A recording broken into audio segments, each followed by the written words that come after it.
Hello everyone, welcome back to the channel. Today's story is about something that has shaken Russia at its very core. Moscow, the heart of Russia, has been rocked by an enormous explosion that engulfed one of its most important oil refineries in flames. This incident is not just about a fire. It is about a devastating blow to Russia's economic lifeline and its energy infrastructure.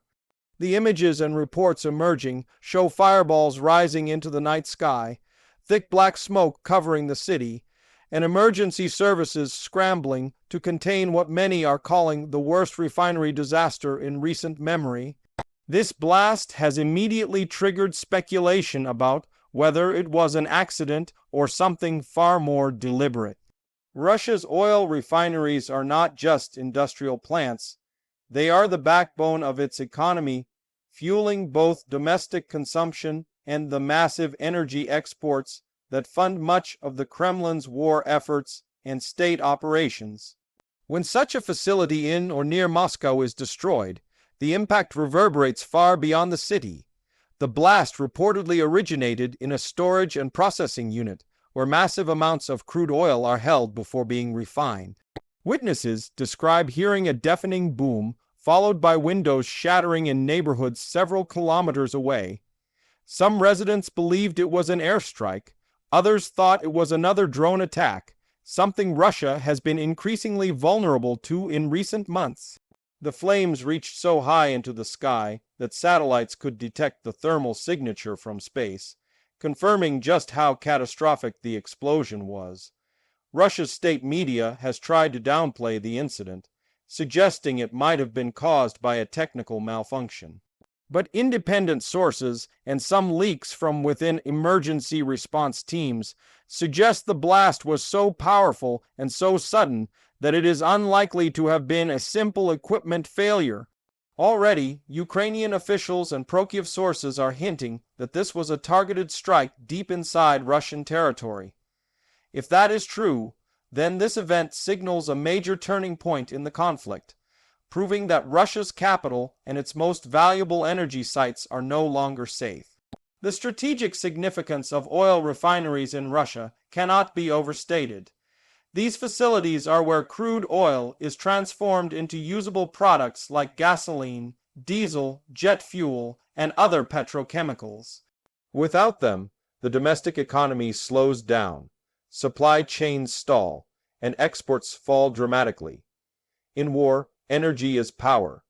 Tanks, trucks, aircraft, and ships all require steady flows of refined fuel.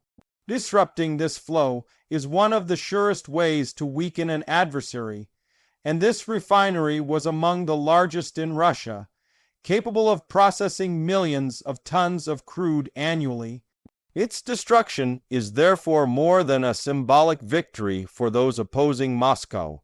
It is a direct strike at the operational core of Russia's state. Eyewitness accounts reveal harrowing scenes. Workers at the plant reportedly tried to escape through smoke-filled corridors, some unable to find exits as fire consumed entire sections of the refinery. Firefighters battled for hours, deploying specialized foam to smother the flames, but the scale of the inferno was overwhelming. Videos show fireballs erupting repeatedly, suggesting that multiple fuel tanks ignited in chain reactions. The sound of secondary explosions echoed through Moscow, frightening residents who feared the worst. As the news spread, panic buying at gas stations began almost immediately. Long lines of vehicles formed as Russians rushed to fill their tanks, worried that fuel shortages were imminent, and those fears may be justified. Analysts predict that the destruction of this refinery could remove a significant percentage of Russia's refining capacity overnight. With Western sanctions already limiting Russia's ability to sell energy abroad and to import spare parts for repairs, this disaster could take months, if not years, to fully recover from. Politically, the timing could not be worse for the Kremlin.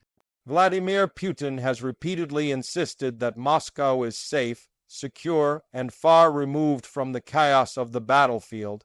Yet this explosion proves otherwise.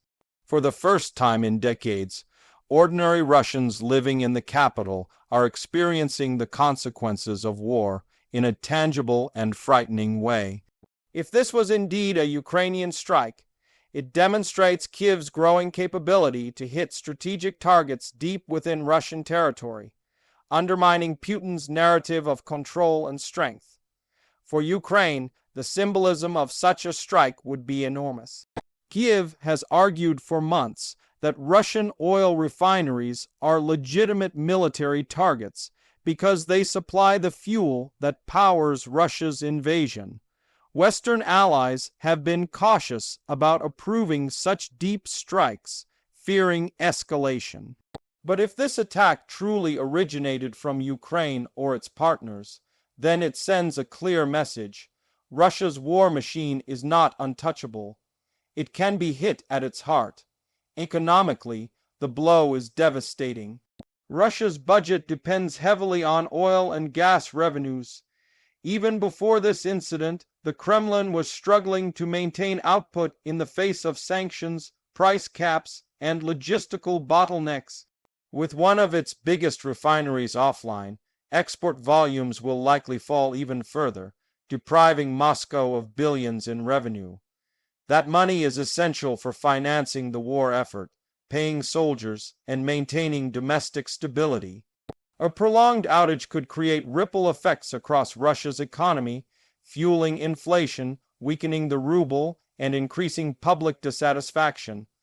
The environmental impact of this disaster is another issue few can ignore. Massive fires at oil facilities release dangerous toxins into the air, contaminating not just the immediate area, but also drifting into surrounding regions. Residents in Moscow reported difficulty breathing, irritation in their eyes and throats, and thick smoke blanketing entire neighborhoods. Local authorities were forced to issue warnings to stay indoors, and schools in some districts were closed.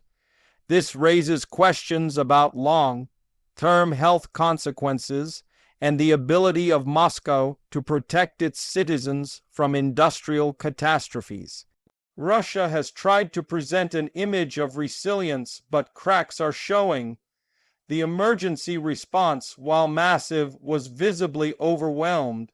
Fire crews from multiple regions had to be brought in.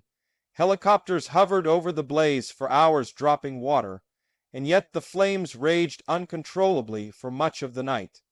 The scale of destruction suggests that large parts of the refinery are now completely unsalvageable. Satellite imagery confirms collapsed structures, melted pipelines, and entire storage fields turned into charred wastelands. The question of responsibility remains central. Was this sabotage from within, an accidental failure, or an attack from outside? Each possibility carries enormous implications. If it was sabotage, it points to deep unrest within Russia itself. Perhaps opposition groups or disaffected insiders willing to strike against the state. If it was an accident, it exposes Russia's aging infrastructure, long neglected and poorly maintained due to corruption and sanctions limiting access to advanced technology.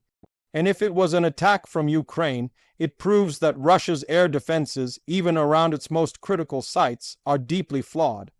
For ordinary Russians, none of these explanations bring comfort. The image of Moscow in flames, of one of their greatest sources of national wealth destroyed, is both terrifying and humiliating. It undercuts the narrative of strength that the Kremlin has worked tirelessly to project. Already, opposition figures and critics abroad are seizing on this incident to argue that Putin's war has made Russia weaker, not stronger. Internationally, the reaction has been swift. Western analysts see this as confirmation that Russia's energy infrastructure is highly vulnerable, and that pressure on Moscow's economy can be increased not just through sanctions, but also through physical disruption. Meanwhile, oil markets around the world reacted with volatility, with crude prices spiking on fears of reduced Russian supply. This benefits some oil-producing nations but complicates the global economic outlook, particularly for Europe, which still relies on energy imports despite its push to reduce dependence on Russia. The Kremlin faces a difficult choice in how to respond. Admitting that Ukraine or foreign partners carried out the attack risks acknowledging a massive security failure. Blaming it on an accident might calm domestic audiences temporarily, but it won't erase the fact that Russia's refining capacity is severely crippled. Retaliating against Ukraine more aggressively could escalate the conflict even further, but doing nothing risks appearing weak. Meanwhile, Ukraine has remained deliberately vague, neither confirming nor denying involvement. This ambiguity is strategic. By not openly claiming responsibility, Kiev avoids giving Moscow an excuse for massive escalation while still enjoying the psychological and strategic advantage of having demonstrated that such strikes are possible. In war, perception is as important as reality, and the perception now is that Moscow itself is vulnerable. The shockwaves of this refinery disaster will continue to spread in the weeks ahead. Russians will likely face higher fuel prices and shortages. The government will have to allocate scarce resources to repair or replace lost refining capacity. The military may struggle to secure enough fuel for its operations, forcing difficult choices on the battlefield. And the world will watch closely to see whether this marks the beginning of a new phase in the conflict, where Russia's own infrastructure becomes the battlefield. What makes this event so significant is that it brings the consequences of war directly into Russia's heartland. For so long, the Kremlin has waged war abroad while keeping Moscow shielded from its costs. Now that shield has been shattered, the sight of flames consuming a vital refinery near the capital is a warning that no amount of propaganda can fully erase. Russia's economy, its war machine, and its sense of security have all taken a hit. For the rest of the world, this is a reminder of just how interconnected energy, politics, and war really are. An explosion at a single refinery can shake global markets, disrupt supply chains, and alter the trajectory of an entire conflict.